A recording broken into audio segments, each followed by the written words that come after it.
Donc qu'est-ce qu'un déclencheur? Les déclencheurs sont appelés en anglais les triggers.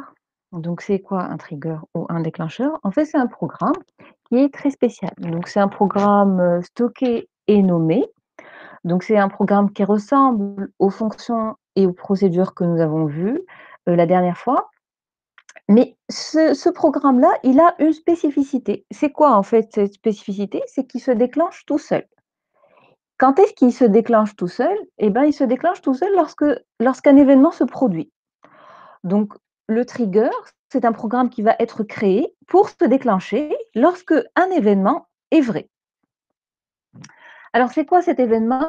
En fait, cet événement, c'est, toute, opération LMD. Qui dit toute opération LMD, c'est-à-dire toute insertion, mise à jour ou suppression qui va se faire sur les tables ou alors sur des vues. Nous, pour notre cas, on va juste voir les triggers qui s'appliquent au niveau des tables. Mais sachez que les triggers peuvent aussi être appliqués sur les vues. Alors, un déclencheur, pourquoi on va avoir besoin d'un déclencheur? Un déclencheur, c'est, par exemple, une utilisation qui est très fréquente des déclencheurs, c'est par rapport à certaines contraintes d'intégrité. Rappelez-vous, les contraintes que nous avons fait, lors de la création d'une table, par exemple, de vérifier si, par exemple, le numéro de téléphone, possède 8 chiffres. Donc pour ça, on a écrit check, length, de téléphone égale à 8. Oui, ça c'est vrai, on a fait ça. Mais derrière, qu'est-ce qui s'est passé? Derrière Oracle, il a créé ce qu'on appelle un trigger.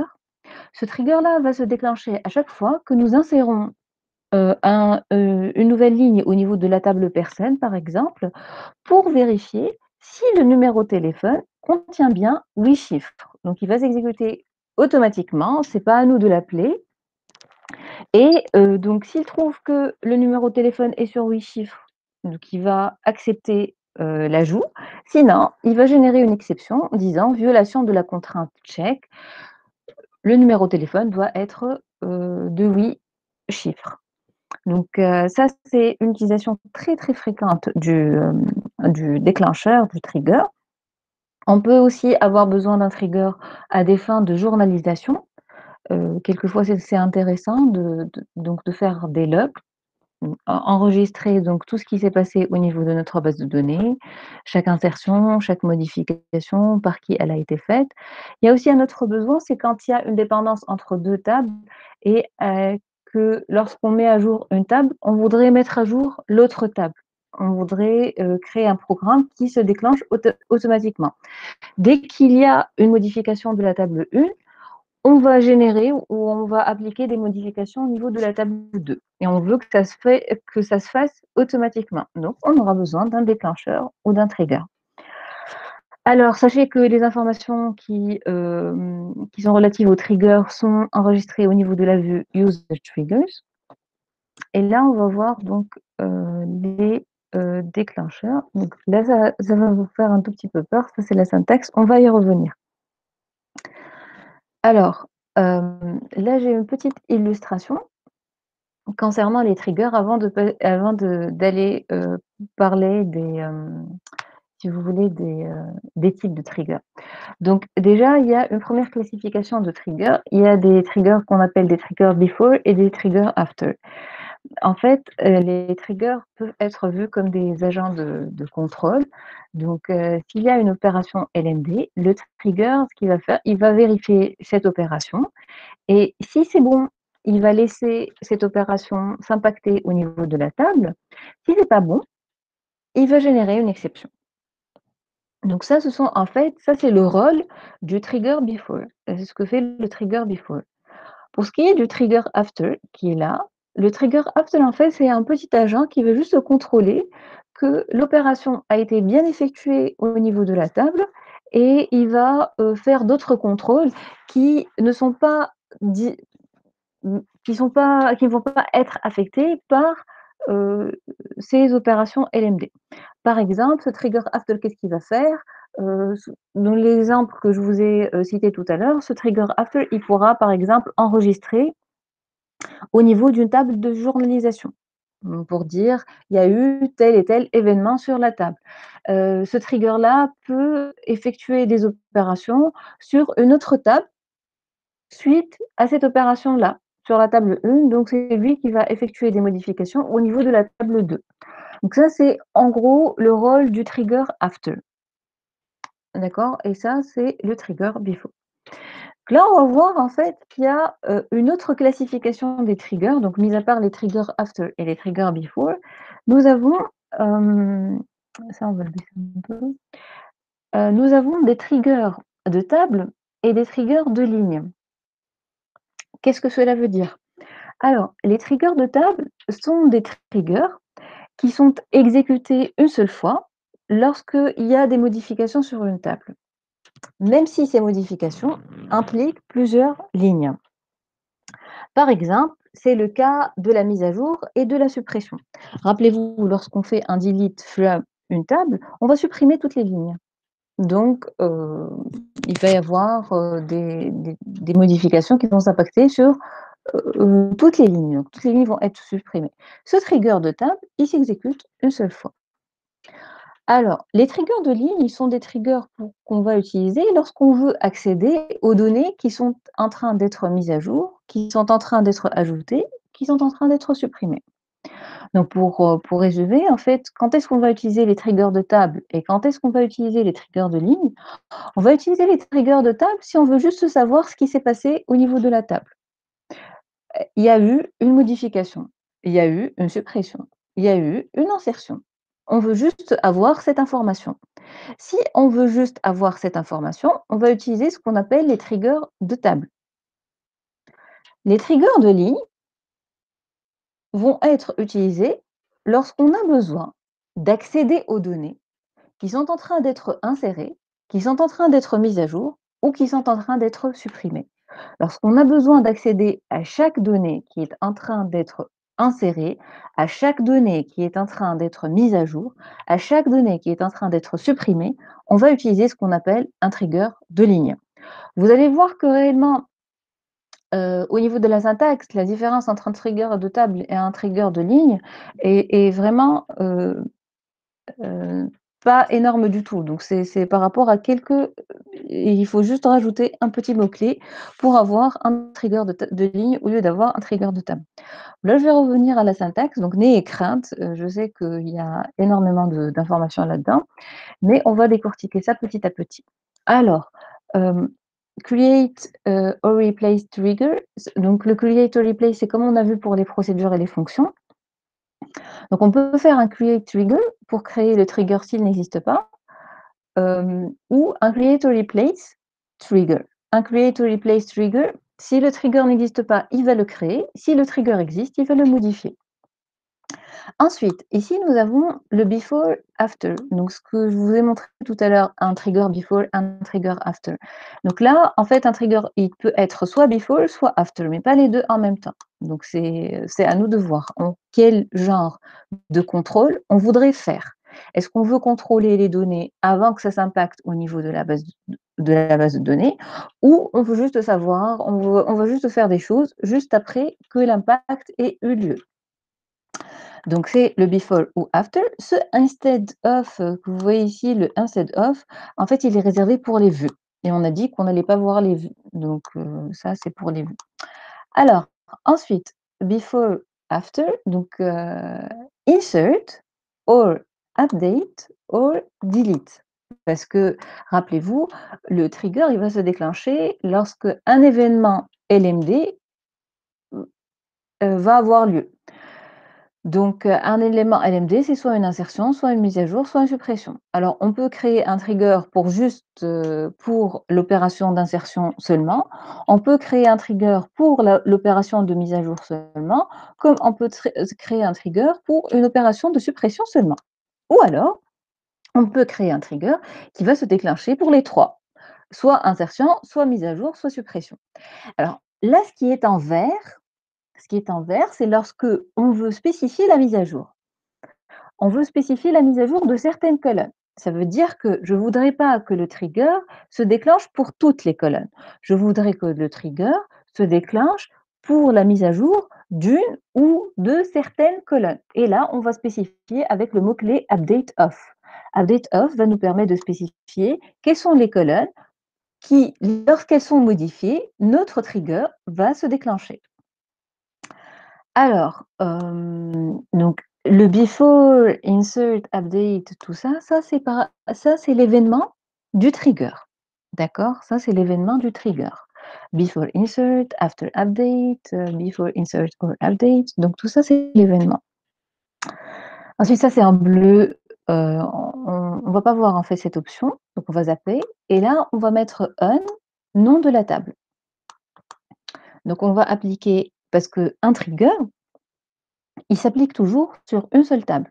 On ne peut pas créer un trigger qui va effectuer des contrôles sur plusieurs tables en même temps. Ça, c'est pas possible. Un trigger, quand il est créé soit before, soit after, une opération LMD sur une table. Donc ça, c'est le on non table. Ce bleu, on va y revenir juste après. Ensuite, on va mettre le mot-clé déclare si on veut déclarer des variables locales au trigger. Rappelez-vous qu'au niveau des procédures et des fonctions, ce déclare était remplacé par is ou as. Et le is ou as était obligatoire. Ce déclare-là n'est pas obligatoire. C'est la même règle que pour les blocs anonymes. Donc, si on n'a pas de variable locale, on ne va pas mettre le mot-clé déclare. Ensuite, nous avons notre begin et notre end pour mettre le traitement relatif au trigger et bien sûr, éventuellement, une partie de gestion des exceptions. Alors, je reviens vers donc là, ce que je vous ai présenté à l'instant, en fait, c'est le trigger de table. Pour que ça soit un trigger de ligne, on va rajouter le mot-clé for each row. Et comme son nom l'indique, ça veut dire que ça va s'exécuter pour chaque ligne. Donc for each row, c'est l'option pour dire que c'est un trigger de ligne. La seule différence donc, entre un trigger de table et un trigger de ligne, c'est par rapport au for each row. Ensuite, ce when, on va le voir après avec un exemple, ça va être plus illustratif. Alors, on va commencer avec nos exemples. On va se connecter et on va créer nos triggers.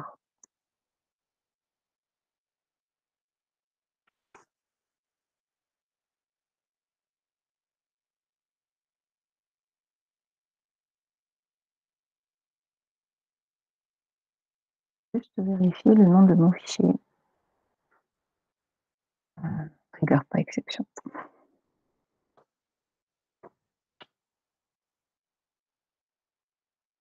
Alors, ici, il y a, dans le fichier que vous avez, ici, il y a des petites requêtes de création simple de table. Il n'y a pas de contraintes, il n'y a rien au niveau de ces tables. Et là, mes tables à moi, elles sont déjà créées, donc je vais directement passer au trigger. Vous, si vous voulez simuler avec moi, donc vous créez, s'il vous plaît, les tables et vous faites les insertions. Alors, donc, on va créer notre premier trigger de table. Donc, c'est create or replace trigger trig 1.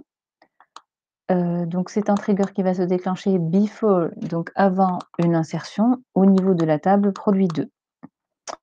Alors, qu'est-ce qui va faire ce trigger lorsqu'il se déclenche? Il va écrire insertion en cours. Donc, c'est tout ce qu'il fait. D'accord? Bien sûr, ça, ça peut être, par exemple, un trigger de test. D'accord? Donc, insertion en cours. On va créer notre trigger. Voilà, il va nous dire déclencheur créé.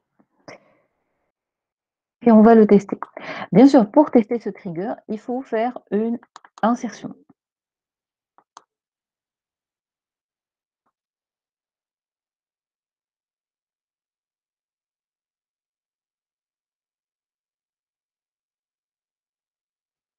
Il est où notre trigger? Hein?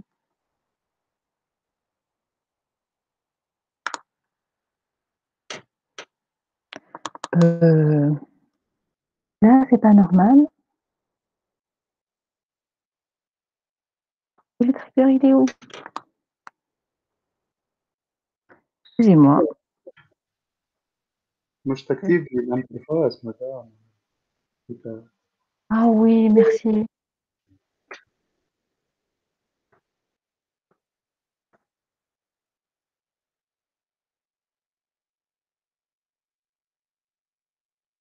On va refaire une insertion du projet. Insertion en cours. B. Alors, donc là, c'était pour notre premier trigger. Alors, là, c'est notre deuxième trigger. Notre deuxième trigger, qu'est-ce qu'il fait? C'est un trigger qui se déclenche après une suppression pour écrire suppression. Donc là, on va créer notre trigger. Et là, on va venir le tester.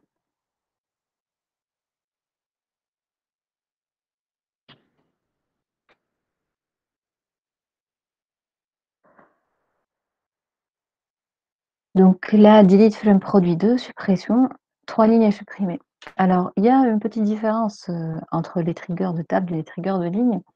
C'est que, comme je vous ai dit tout à l'heure, un trigger de table, il veut juste savoir ce qui s'est passé au niveau de la table. Il y a eu une suppression, il y a eu une modification, il y a eu une insertion. C'est tout ce qu'il veut savoir, c'est tout. Il ne va pas entrer dans les détails pour savoir combien de lignes ont été supprimées, combien de lignes ont été mises à jour. Ça, c'est une information qui ne le concerne pas. Et vous voyez ici que au niveau de cette suppression a impacté 3 lignes. Donc étant donné que la suppression, elle a impacté 3 lignes, notre trigger de table s'est exécuté une seule fois. Et ça, on va voir après, comment, réagit le trigger de ligne. D'accord? Donc retenez cette remarque, un trigger de table, heu, s'exécute une seule fois, peu importe le nombre de lignes impactées. Donc un trigger de table s'exécute une seule fois, peu importe le nombre de lignes impactées. Là, on va voir un autre trigger de table. Lui s'exécute en fait pour, là pour que ça soit mieux, qui lui s'exécute après une insertion ou une mise à jour ou une suppression au niveau de la table produit 2. Et là, réellement, la question qui va être posée, c'est comment il va savoir s'il est au niveau d'une insertion, comment il va savoir s'il est au niveau d'une mise à jour ou alors au niveau d'une suppression. Parce que à chaque fois, normalement, on aura un comportement différent, donc un traitement différent à faire par le trigger. Et bien en fait, c'est simple, il y a ce qu'on appelle en fait des prédicats. Inserting, updating et deleting. En fait, vous pouvez les voir comme étant des variables booléennes. Alors, s'il s'agit d'une insertion, inserting est égal à vrai. S'il s'agit d'une mise à jour, updating est égal à vrai. Et s'il s'agit d'une suppression, deleting est égal à vrai. Donc, réellement, pour tester si on est dans une insertion, suppression, mise à jour, on utilisera des structures conditionnelles de type if ou case. On a le choix. Donc là, c'est un exemple qui est fait avec if. Au niveau du cours, je pense que vous avez aussi un exemple qui est fait avec case. Donc vous voyez, là, c'est case when inserting, when updating the salary, when updating the department ID. Parce qu'en fait, là, là, on va revenir à ce trigger juste après. D'accord? Donc, if inserting then, else if deleting then, et le else, bien sûr, ça c'est pour la mise à jour. Qu'est-ce qu'on va faire au niveau de notre exemple? En fait, ce que nous allons faire, c'est on va insérer des lignes au niveau de la table logp. Donc des lignes donc logp, en fait, c'est une table de journalisation. C'est une table de log dans laquelle on va mettre, tout ce qu'a subi la table les tables. Donc là, il s'agit de produit 2. On pourrait éventuellement créer d'autres triggers pour d'autres tables pour insérer, au niveau de la table logp. Donc là, puisqu'il s'agit de la table produit 2, ce qu'on va faire, c'est au niveau de la table logp, on va insérer des lignes. Alors, s'il s'agit d'une insertion, on va dire que c'est une opération d'insertion qui a été faite au niveau de la table produit 2. Si c'est une suppression, on va mettre delete. Si c'est une mise à jour, on va mettre update. Ça, c'est par rapport à l'opération. Et au niveau de la date de l'opération, on va insérer donc 6 timestamp. Donc ici, si vous remarquez, dans la table logp, en fait, je ne vous ai pas présenté les tables. Voici la table logp. elle a 3 colonnes, donc le nom de la table, la date de l'opération et la nature de l'opération. Et l'exemple, donc c'est nous avons une table produit avec des taxes. Pour chaque produit, on a, une valeur de taxe. Voilà, donc on revient à notre exemple. Alors, on enregistre et on va créer notre trigger.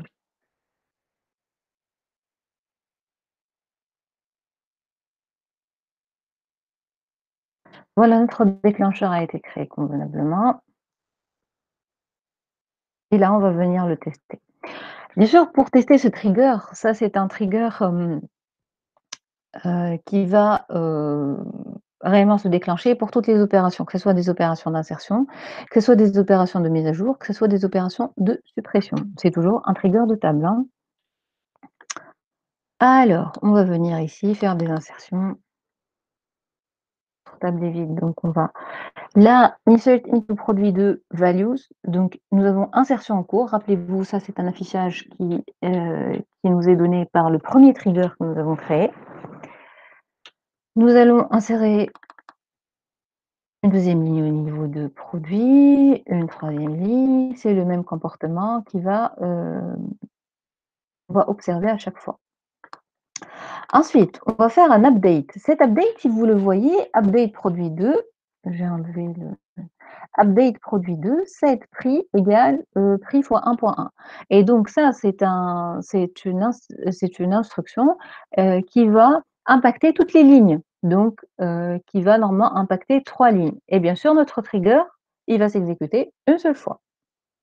Preuve à l'appui. Voilà, donc mise à jour. Mise à jour, ça c'est quel trigger? En fait, c'est le dernier trigger que nous venons de créer parce que, ici, lorsqu'il s'agit d'une mise à jour, il va faire 2 choses. Il va insérer au niveau de la table produit de update et il va afficher mise à jour.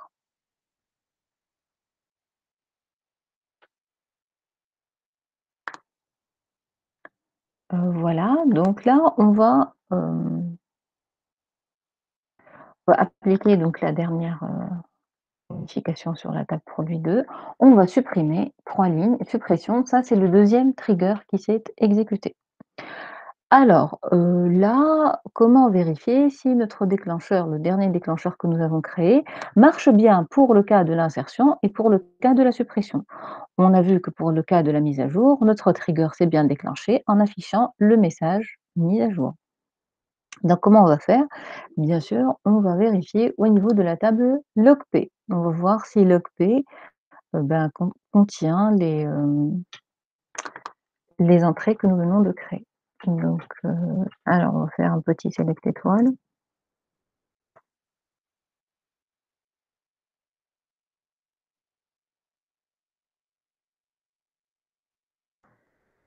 Bien sûr, Oracle n'a pas apprécié le point que j'ai mis à la fin de l'instruction. Aïe, j'ai oublié d'effacer l'octet. Mais alors, on va se concentrer sur nos entrées. Voilà, on va se concentrer sur les opérations d'aujourd'hui. Alors, qu'est-ce qu'il nous dit ici? Il nous dit qu'à 9h01, nous avons effectué une opération d'insertion au niveau de la table produit 2. Ça, c'est par rapport au premier insert. À 9h01 22 secondes, nous avons inséré une deuxième ligne au niveau de la table produit 2. À 9h01 27 secondes, nous avons inséré une troisième ligne au niveau de produit 2. Ensuite, là, vous voyez que pour l'insertion, nous avons 3 lignes au niveau de l'OCP qui parlent de l'insertion. Pourquoi? Parce qu'à chaque fois, nous avons fait un insert et qu'un insert, c'est une opération qui affecte une seule ligne à la fois et nous avons répété ça 3 fois, d'où les 3 entrées. Là, on va voir donc à 9h01 57 secondes, nous avons effectué une opération de mise à jour. Vous voyez ici que pour l'update, on n'a pas 3 updates, on a juste un seul update.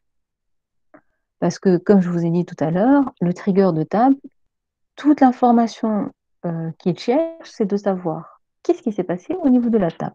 Il y a eu une insertion, il y a eu une mise à jour, il y a eu une suppression. Puisqu'il y a eu une mise à jour, le trigger de table ne va pas chercher une mise à jour de combien de lignes, il lui suffit de savoir qu'il y a eu une mise à jour. Donc, il y a eu bien une mise à jour à 9h01:57. Après, le nombre de lignes impactées, on ne sait pas. Et donc, la dernière opération, c'est l'opération de suppression. Donc, c'est l'opération qui s'est effectuée à 9h02:36, qui a impacté elle aussi 3 lignes. Mais ici, nous avons juste une information concernant une suppression qui a été faite. On ne sait pas combien de lignes ont été impactées par cette suppression.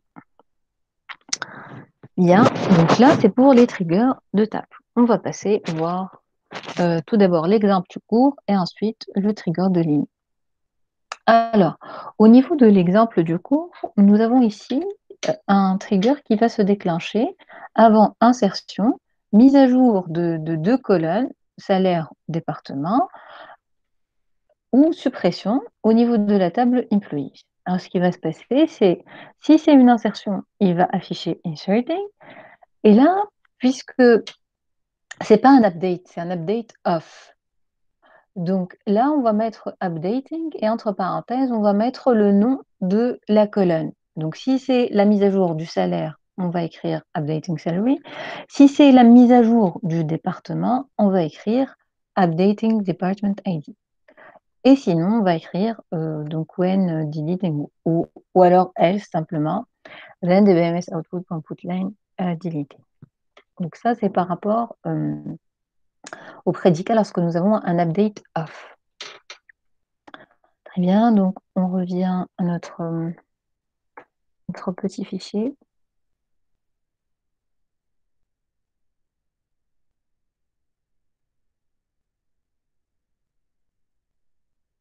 Pour le premier trigger de ligne.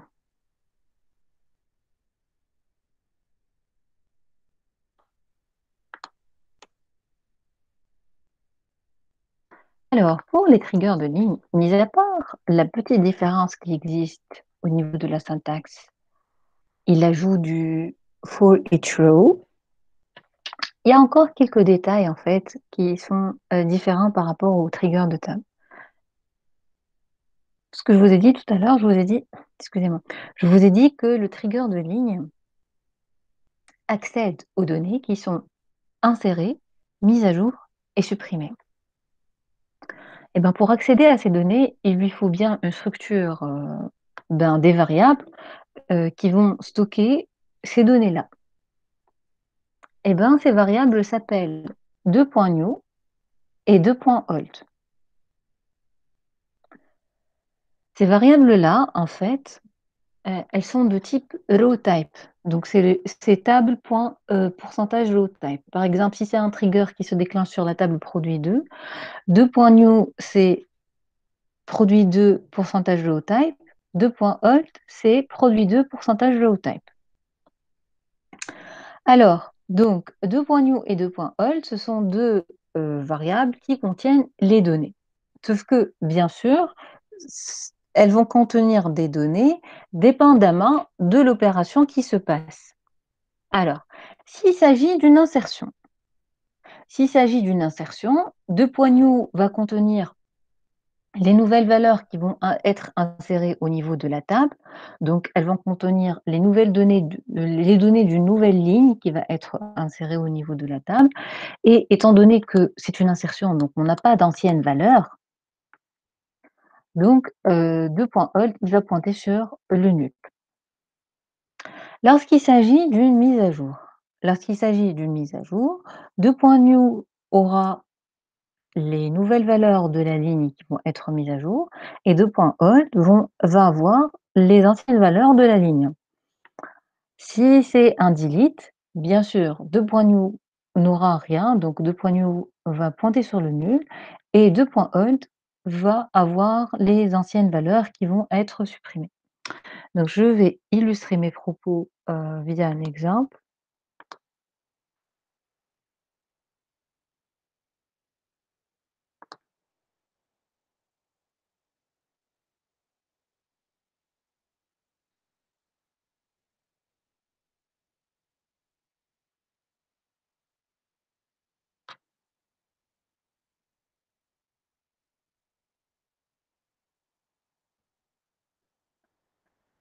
Alors, voici notre table. Donc ça, c'est notre table produit. Qu'est-ce qu'elle contient, cette table produit? Donc elle contient, une colonne ID, une colonne non P et une colonne prix P.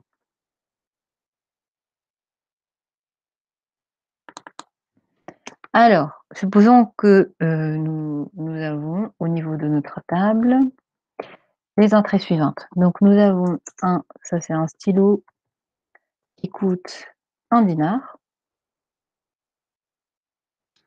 Là, nous avons une gomme qui coûte, 600 millième et nous avons une trousse,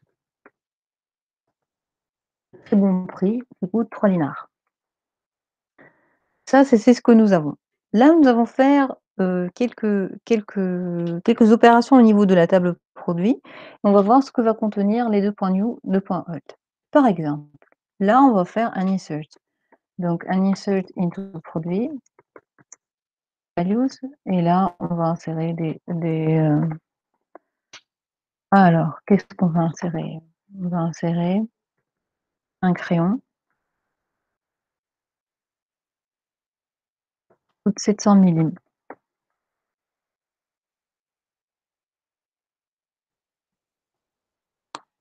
Quand on fait ça, alors nous avons nos 2 points new et 2 points old. Ces 2 points new et 2 points old ont les mêmes structures que la table.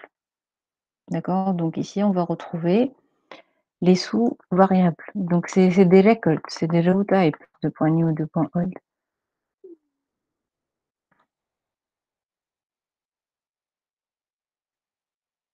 Alors, donc, excusez-moi.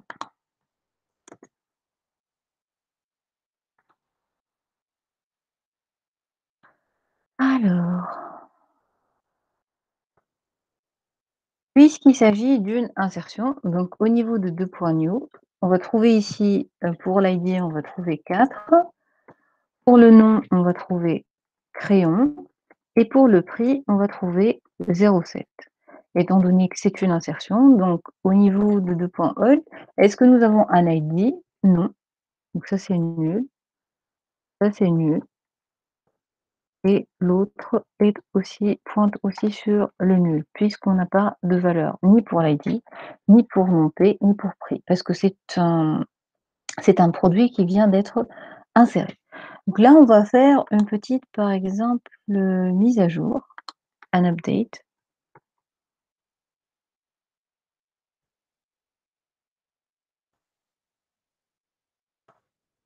On va changer juste, le prix d'un produit.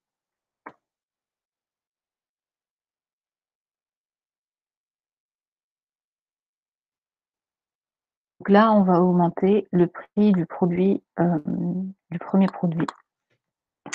Donc nous avons ici update produit, set prix égal à 2, where ID est égal à 1. Donc ça c'est une opération qui va s'exécuter, une seule fois. Je vais la mettre ici. Alors celle-là, elle va s'exécuter une seule fois et qu'est-ce qu'on va avoir au niveau de 2 points new et 2 points old? Alors, il s'agit de quel produit? Il s'agit de ce produit-là.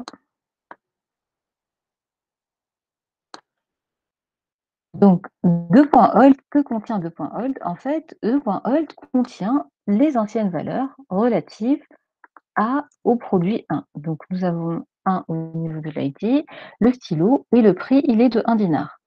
Ensuite, ici, au niveau de 2 points new, qu'est-ce qui va se passer? Quelle est la nouveauté en fait entre, le 2 points new et le 2 points old? C'est que ici, le prix, il a changé. Donc ici, ce qu'on va avoir, c'est on ne va plus avoir un prix est égal à 1, mais un prix égal à 2. Donc ça, nous avons juste la modification du prix, d'où cette modification. Donc il y a juste cette modification qui a été effectuée au niveau de 2 points new. Les restes, des valeurs, bah, ils restent intacts puisqu'on n'a pas modifié les autres colonnes, d'accord? Là, ce qu'on va faire, on va faire une petite, suppression.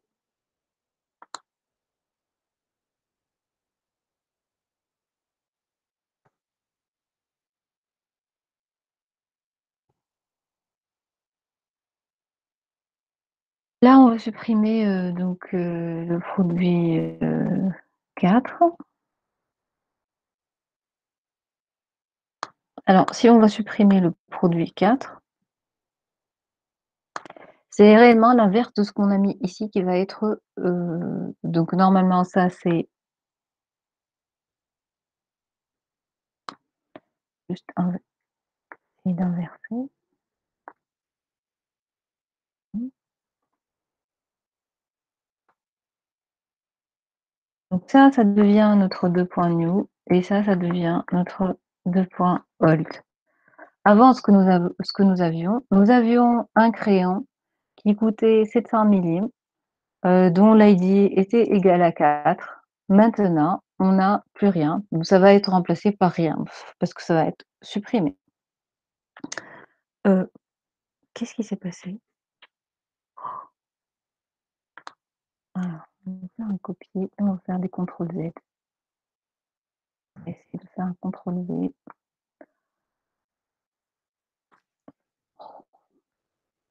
Bon, vous avez vu la différence, on va juste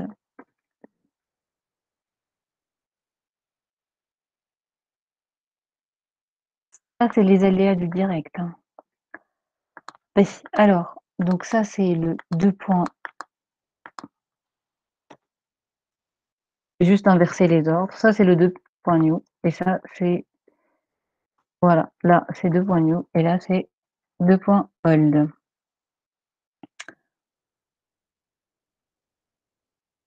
Ouais. Alors, si, notre mise à jour concerne, plusieurs lignes, qu'est-ce qui va se passer? Là, on va faire une petite, simulation. Donc supposons que là, on va pas, mettre à jour juste, juste le prix d'un seul produit, mais on va mettre à jour, en fait, les prix des différents produits. Donc là, ce qui va se passer, c'est que nous allons avoir des, 3 mises à jour. Donc nous avons le stylo, la gomme et la trousse. Donc nous allons avoir une première, itération, ensuite une deuxième itération et une troisième itération. Donc ça, c'est la première itération, ça, c'est la deuxième itération et ça, c'est la troisième itération. Alors, la première itération concerne le produit, stylo 1. Je vais mettre produit fois 2, comme ça c'est plus simple à calculer. Alors je disais la 1re itération concerne le premier produit, c'est le produit stylo. Donc on va augmenter le prix du stylo de 2. Ensuite, la deuxième itération, elle concerne en fait les gommes. Donc ici, ce qui va se passer, nous allons avoir au niveau de 2 points old, donc l'enregistrement que nous avons au niveau de notre table et ici, c'est avec une modification au niveau du prix. Donc ça, c'est 1.2. Ensuite, au niveau de la troisième itération, on va modifier donc la troisième ligne. 2.old contient ce que nous avons déjà au niveau de notre table et 2.new, ben, il va avoir, des données modifiées au niveau du prix. Donc ça c'est la première itération. Ça c'est la deuxième itération ou deuxième exécution et ça c'est la troisième exécution. Parce que notre trigger en fait de ligne, ce n'est pas comme le trigger de table. Le trigger de table, lorsqu'il y a eu 3 mises à jour, rappelez-vous, il y a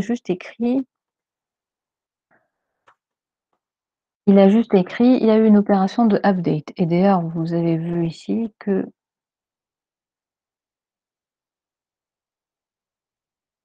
même si on a mis à jour 3 lignes, il y a eu juste un seul affichage mis à jour. Par contre, en fait, le trigger de ligne, ce qu'il va faire, c'est il va s'exécuter pour chaque ligne qui va être modifiée, insérée ou mise à jour. Donc ici, notre trigger de ligne, il va s'exécuter 3 fois. À chaque fois, on va avoir accès aux données de la ligne, aux anciennes données de la ligne et aux nouvelles données de la ligne. D'accord? Bien sûr, ici, si nous avons supprimé, les 4 produits, normalement, on aurait eu, donc une simulation, similaire à celle-là. Il y aurait eu 4, en fait, 4, exécutions du trigger de ligne. Là, on va voir ça via donc, l'exemple, que nous avons ici et là, ce qu'on va faire donc, c'est on va créer ce trigger des lignes.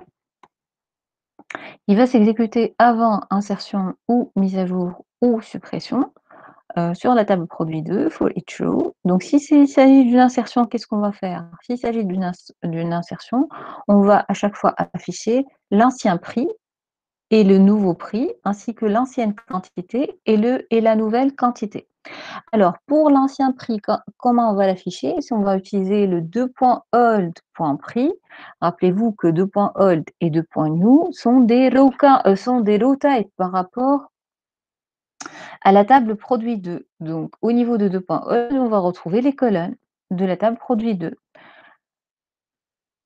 Les mêmes noms que les colonnes de la table produit 2, bien sûr. Donc, 2.old.prix et ici 2.new.prix. C'est la même chose pour la quantité, 2.old.quantité, 2.new.quantité. On va faire ça pour chaque opération, pour vérifier ce que je venais de vous dire tout à l'heure. Donc, on va créer notre trigger.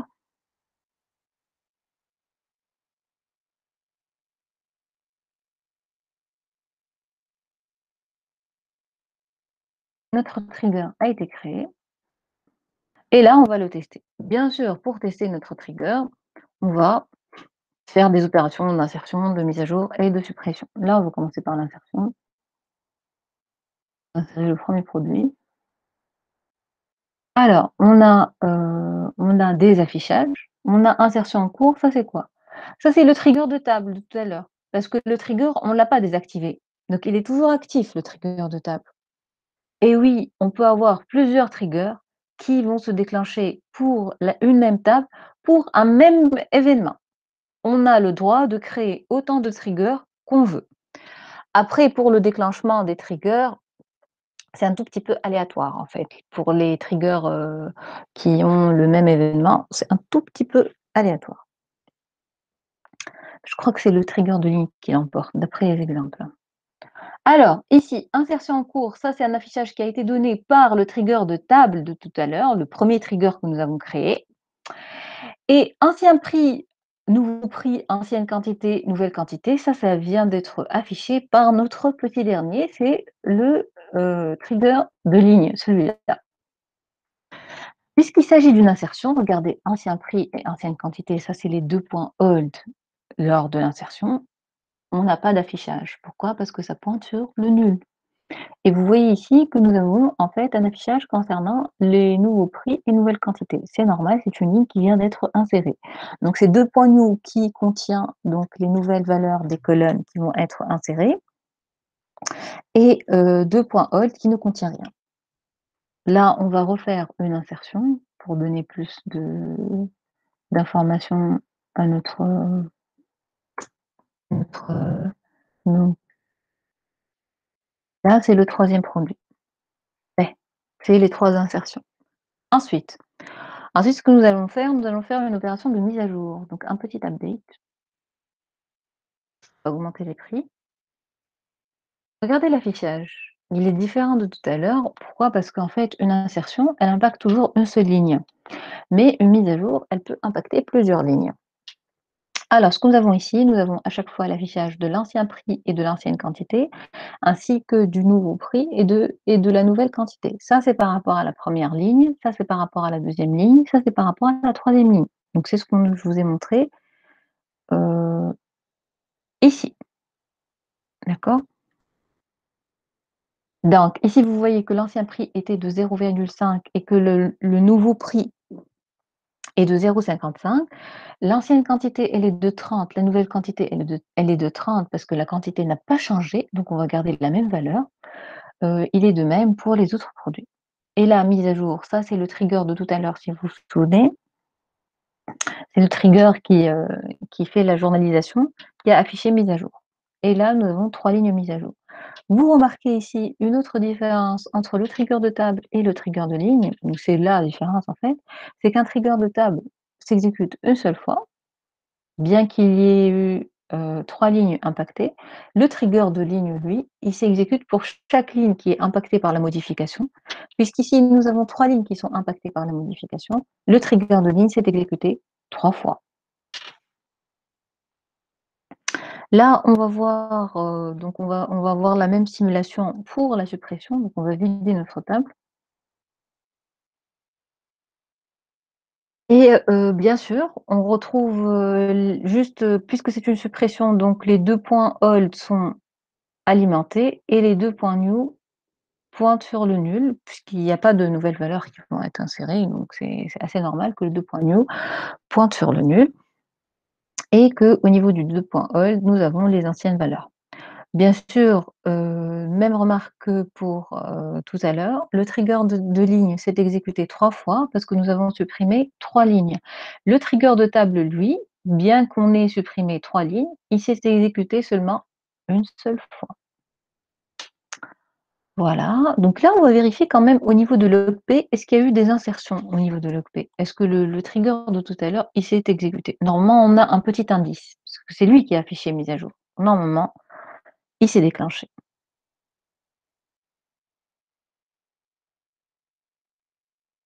On va regarder juste les 9h27,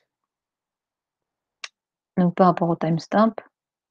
Ça, c'est la dernière insertion tout à l'heure. Donc là, c'est par rapport au premier insert que nous venons de faire pour la nouvelle simulation. On l'a fait à 9h22. Ça, c'est la deuxième insertion, 9h24. La troisième insertion, 9h24, 22 secondes. Et là, c'est par rapport à la mise à jour qui s'est effectuée à 9h24, 34 secondes. Et la suppression, là, le delete, il est ici. La suppression concernant la table produit 2 qui s'est effectuée à 9h26, 10 secondes. Voilà, donc tous les triggers en fait sont actifs. Dès que l'événement pour lequel ils ont été créés est vrai, ils se déclenchent. Alors pour désactiver un trigger, bien sûr il y a des manières de faire pour désactiver les triggers. On peut faire un alt trigger enable or disable, donc pour le désactiver ou le réactiver, ou alors on peut simplement le supprimer avec un drop trigger, nom du trigger. Voilà, donc ça c'est pour l'activation, désactivation. On revient à nos exemples.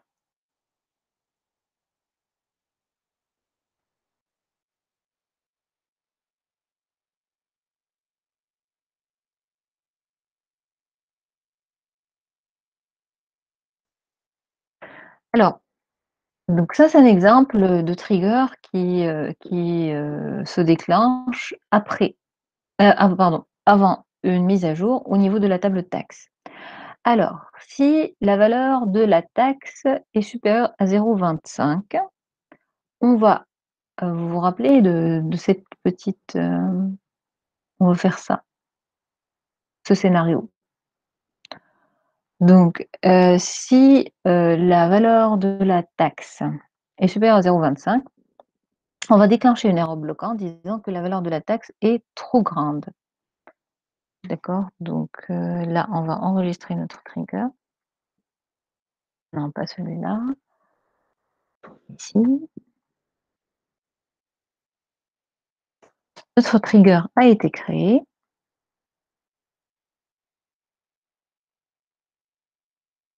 et là, on va venir le tester. Donc, on va modifier, des informations au niveau de la table taxe. Qu'est-ce qu'on va faire pour le tester? Bien sûr, pour provoquer le trigger, il faudrait que la nouvelle valeur de la taxe soit supérieure à 0,25. Donc ce qu'on va faire, on va tripler, les valeurs des taxes que nous avons déjà pour le produit P1. Tout ça bien sûr pour activer le trigger.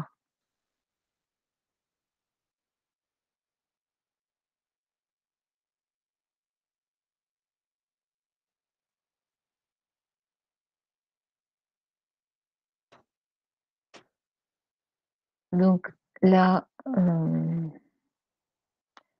nous avons ici, donc cet update. Update accept, val t égale val t fois 3, where t prod est égal à P1. Alors, vous voyez qu'il y a une exception qui a été déclenchée par le trigger trig L2B. C'est celui-là, trig L2B. C'est lui qui a déclenché l'erreur, moins 20 000, le code. Et il va dire la valeur de la taxe 0,3 est trop grande. D'où l'interdiction de la mise à jour.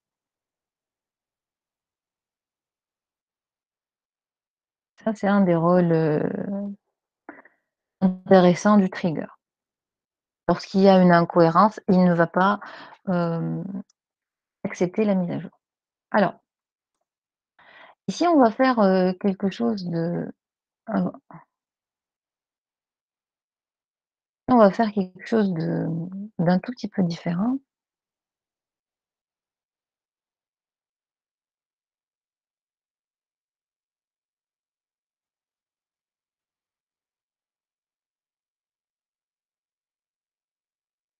On va faire, on va essayer de manipuler en fait les valeurs qui sont insérées. Parce que nous, on a accès aux 2.new, 2.old. Mais est-ce qu'on peut réellement, euh, est-ce qu'on peut modifier ces valeurs?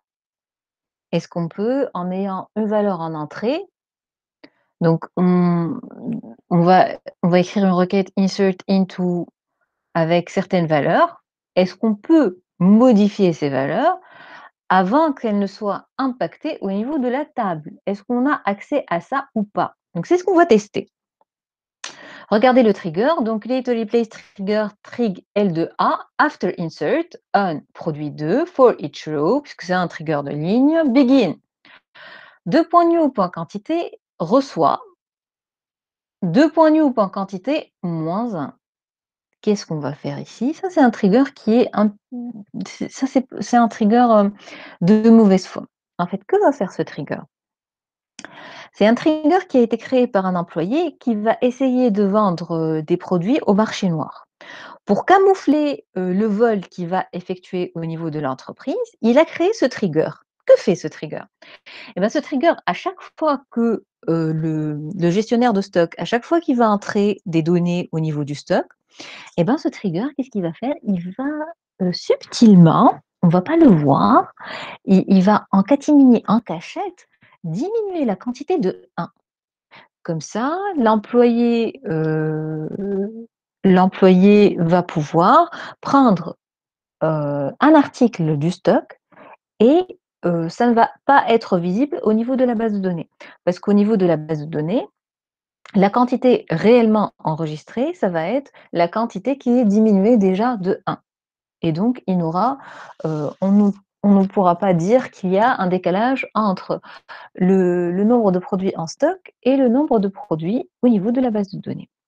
Donc ça, c'est un méchant trigger. Le trigger n'est pas méchant, c'est l'utilisation qui est méchante en fait. Alors, on va créer ce trigger.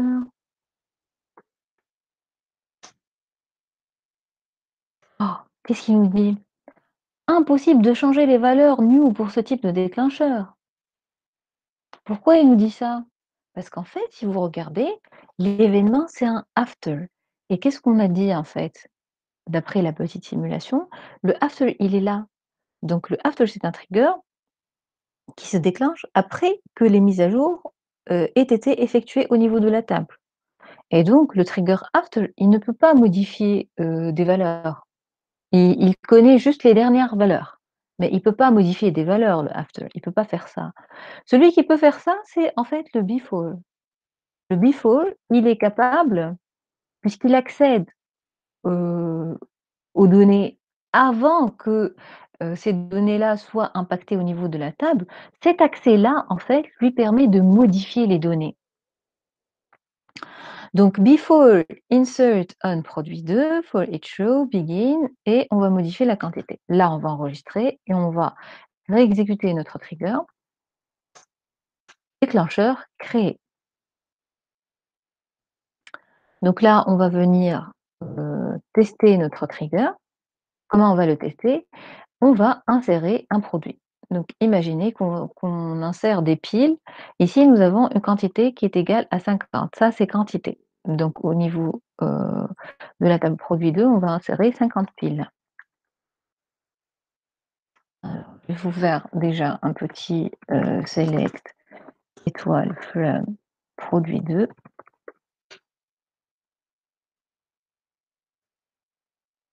Produit 2 est vide, donc on va insérer. Bien sûr, les triggers se sont déclenchés parce que ils ne sont pas désactivés, ils sont actifs. Donc tous les triggers se sont déclenchés, tous les triggers qui concernent l'insertion vont se déclencher, que ce soit before ou after. Chacun d'eux va se déclencher, va s'exécuter avant ou après l'autre. Ensuite, ici on va venir voir, donc nous avons inséré au niveau de la quantité 50. Mais regardez déjà ici, notre trigger de ligne, qu'est-ce qu'il nous a dit? Il nous a dit qu'au niveau de 2.new, il y a 49 produits, il n'y a pas 50, il y a 49. Donc, le trigger que nous venons de créer, celui-là, trig L2A, il s'est déjà exécuté et il a déjà modifié la valeur de 2.new. Et ce deuxième trigger de ligne, c'est celui-là.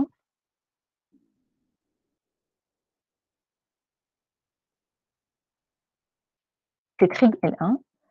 Trig L1, il a déjà prouvé que les quantités ont été déjà modifiées par l'autre trigger.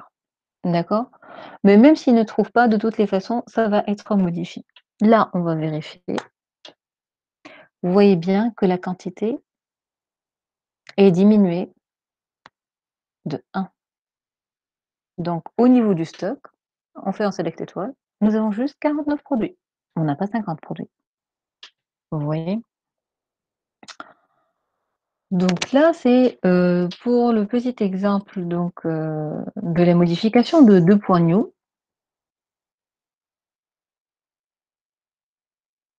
Là, on va passer à un autre exemple. Ça, c'est un trigger qui ressemble donc à l'avant-dernier trigger. C'est un trigger qui va s'exécuter avant une mise à jour sur la colonne prix. Donc il a juste un seul événement, c'est la mise à jour de la colonne prix. Donc avant la mise à jour sur la colonne prix, au niveau de la table produit 2, ce qui va se passer, c'est ce que va faire ce trigger, il va afficher trig L3. Ensuite, si le nouveau prix est supérieur à l'ancien prix, donc si 2.new.prix est supérieur à 2.old.prix x 2, il va donc déclencher une erreur bloquante disant soyez indulgent avec le consommateur parce que les prix sont trop élevés. Donc on va enregistrer et créer ce trigger. Notre déclencheur a été créé. Là, on va venir le tester.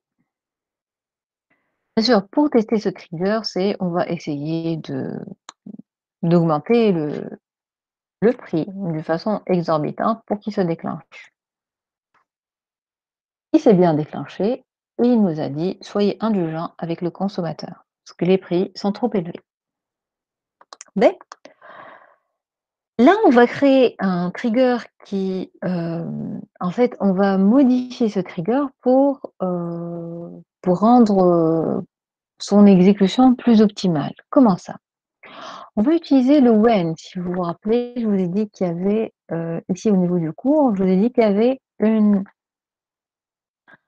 euh, ici il y avait le when. Vous vous rappelez? When. Le when, celui-là, il n'est utilisé qu'avec les triggers de ligne. On ne peut pas utiliser de when avec les triggers de table. Parce que le trigger de table, il n'a aucune connaissance sur les données. Et le when, on va mettre dedans des conditions par rapport aux données. D'accord? When, c'est des conditions au niveau des données. Donc le when et le for each row ne sont utilisés qu'avec les triggers de ligne. Donc là, on va me voir la modification qui va être appliquée donc sur notre trigger. Donc là, c'est le trigger trig L3M. Alors regardez ici, donc before update of prix, là c'est bon. On produit 2, là c'est bon. For each show, là c'est bon. Et là nous avons le when. Alors, tout à l'heure, ce que nous avions ça, regardez. Nous avions juste before update of prix on produit 2 for each row begin. Et c'est là qu'on faisait la vérification. Si le nouveau prix est supérieur au double de l'ancien prix, on va déclencher une erreur bloquante. Beh, alors là, qu'est-ce qu'on va faire? Donc, c'est quoi la différence? C'est que ce if-là, qui se mettait au niveau de ce if-là, eh ben, on va le mettre à un niveau plus avancé. On va le mettre au niveau donc de la déclaration du trigger. Donc c'est ici qu'on va mettre la condition when new.prix supérieur à old.prix. Ici, il y a certaines remarques à mentionner. La première remarque, c'est une remarque syntaxique. Donc remarquez qu'il y a plus de 2 points new et il y a plus de 2 points old au niveau de la déclaration. Si on utilise les 2 points new, si on utilise les new old au niveau du begin and, c'est 2 points new, 2 points old. S'ils sont utilisés au niveau du when, on enlève les 2 points. D'accord? Donc when new.prix supérieur au double de old.prix, on va lancer une erreur bloquante. C'est quoi la différence entre les deux? Eh ben, la différence entre les deux, c'est que ce trigger-là, le trigger trig L3, va se déclencher avant une mise à jour de la colonne prix de la table produit 2. Peu importe le montant du prix, peu importe le montant du nouveau prix. Ce trigger va se déclencher à chaque fois qu'il y a une mise à jour de la colonne prix, le trigger trig L3 se déclenche. Par contre, le trigger trig L3M ne se déclenche que si 1. Il y a avant une mise à jour sur la colonne prix de la table produit 2 et 2, c'est qu'il faut que le nouveau prix soit supérieur au double de l'ancien prix. Si cette condition n'est pas vérifiée, le trigger ne se déclenche pas. Et donc, c'est une optimisation au niveau du déclenchement du trigger. Parce que ce pauvre trigger, il va se déclencher à chaque fois qu'il y a une mise à jour de la colonne prix. Peu importe le prix, qu'il soit diminué ou augmenté, il va se déclencher. Par contre, celui-là ne se déclenche que si il y a, oui, une mise à jour sur la colonne prix, mais en plus, il faut que le nouveau prix soit supérieur au double de l'ancien prix pour que ce trigger se déclenche. On va exécuter donc ce trigger. Il a été créé. Et là, bien sûr, on va venir tester. Pour tester, bien sûr, il suffit de faire une mise à jour. On a déjà, je crois, des instructions de mise à jour.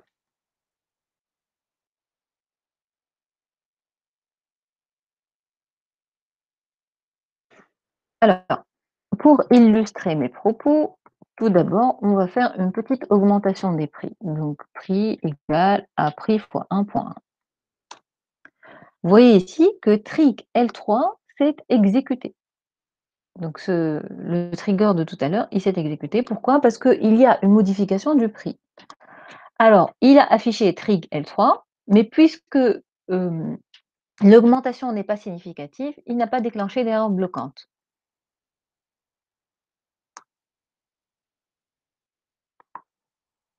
Oui, Maloua. Madame, pourquoi la quantité, elle est restée à 49, pas 48? Alors, pourquoi la quantité est restée à 49? Parce que, en fait, quand est-ce qu'on diminue la quantité? C'est un trigger qui s'exécute après une insertion. Ah, d'accord, merci. Oui. Pas de souci. Alors, on était où? On était là. Donc, je vous disais que notre trigger trig L3 s'est exécuté il a vérifié, donc il n'a pas trouvé que la condition était vérifiée, donc il n'a pas, lancé d'exception bloquante. Ce trigger L3M, comment on vérifie qu'il ne s'est pas exécuté? Lui, s'il s'exécute, qu'est-ce qu'il fait? Il lance directement une exception bloquante. Est-ce qu'il y a eu ça? Non, donc il ne s'est pas exécuté, le trigger L3M. Par contre, là, on va le provoquer.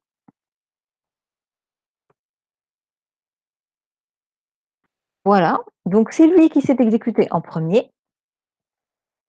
Il a pris le lead, donc il s'est exécuté en premier et il a directement lancé l'exception bloquante, disant: Ça, c'est une augmentation qui ne peut pas être acceptée. Soyez indulgents avec le consommateur».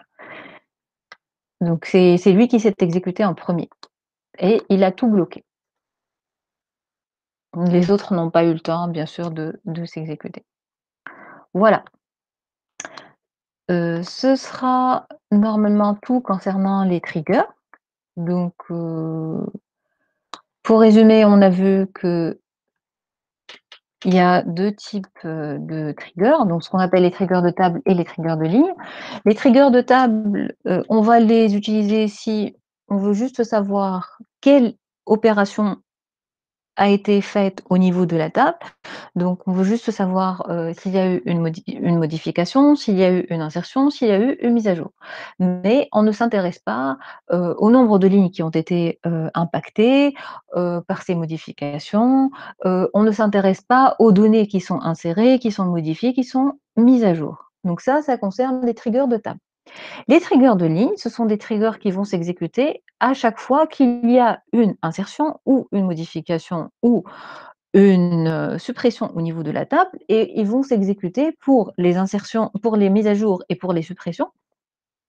Ils vont s'exécuter autant de fois qu'il y a de lignes modifiées ou supprimées. Donc si on va supprimer 4 lignes, il s'exécute 4 fois. Si on va supprimer 1000 lignes, il s'exécute 1000 fois. Si on va supprimer 10 000 lignes, il s'exécute 10 000 fois. Les triggers de ligne ont un atout, c'est, l'accès aux données qui vont être supprimées, qui vont être mises à jour, qui vont être, ajoutées et bien sûr, si c'est un trigger, de ligne avec un before, il va pouvoir aussi modifier les données avant qu'elles ne soient impactées au niveau de la base de données. Ça, c'est, heu, le pouvoir, disons, du trigger, de ligne. Via, bien sûr, il accède aux données via les 2 points new et les 2 points old. Donc la différence de syntaxe entre les triggers de table et les triggers de ligne, c'est l'ajout du fameux for each row. For each row fera que le trigger soit un trigger de ligne et non plus un trigger, de table. Bien sûr, ici, il n'y a pas d'exemple, mais on peut avoir une partie gestion des exceptions au niveau des triggers, bien sûr. Alors dernière chose, c'est par rapport au before et au after. Donc juste rappelez-vous que le trigger before, c'est lui qui est capable de modifier les données si c'est un trigger de ligne, d'accepter ou pas les modifications, et un trigger after, donc c'est un trigger qui va accéder aux dernières valeurs, donc aux valeurs qui sont réellement insérées au niveau de la table, aux valeurs qui sont réellement mises à jour au niveau de la table, aux valeurs qui sont réellement, supprimées au niveau de la table et il va pouvoir, impacter par exemple d'autres tables ou alors faire, de la journalisation. Donc ça, c'est le trigger after. Des fois, on a besoin d'avoir un trigger after si on veut réellement accéder aux dernières valeurs parce que comme on a vu au niveau des exemples, un trigger before est capable de modifier les données.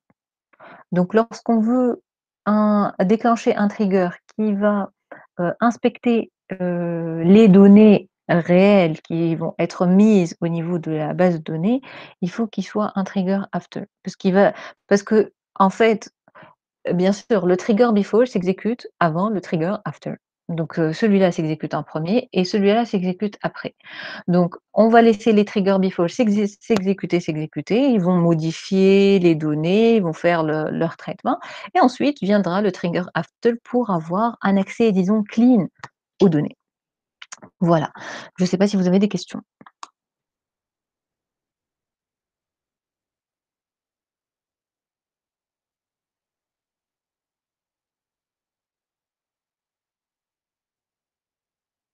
Non? Ben Donc je vous remercie. On va